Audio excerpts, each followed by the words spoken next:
Transdisciplinary curriculum is beneficial to our students in that we are all using a common vocabulary in order to kind of attack that curriculum.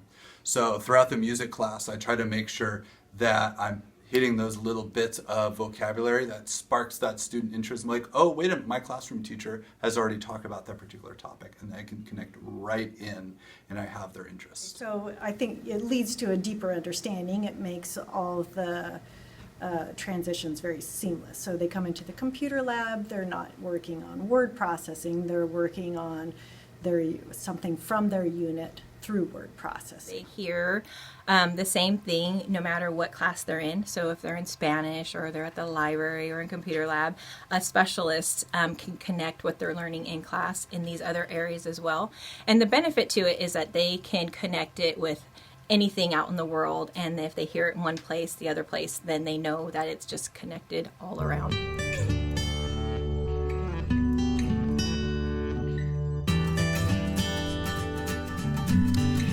Well, it's interesting because we have so many. I meet with librarians once a month, and I feel really privileged, honestly, at Grover Beach Elementary, that I get to do something a little more in depth, not to take away from the power of great storytelling, but here I feel like I really get to be a part of their learning experience. And I absolutely love talking to my students about these units and about the learner attitudes and the learner profile. And it enriches me as a person. I feel like I'm always learning as they're learning.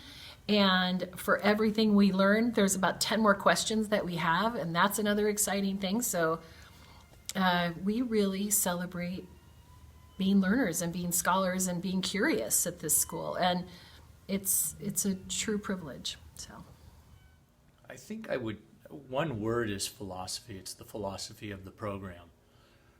It's respecting other cultures and appreciating other cultures, thinking globally and looking at the world not just as one place, but looking at the world how we're all interconnected and how really we all have to support each other in order to make this a successful world. So knowing about other cultures, knowing other languages, understanding that through flight and technology, our world has become so much smaller, and that we have to think of ourselves not so much as citizens of a place, but citizens of the world.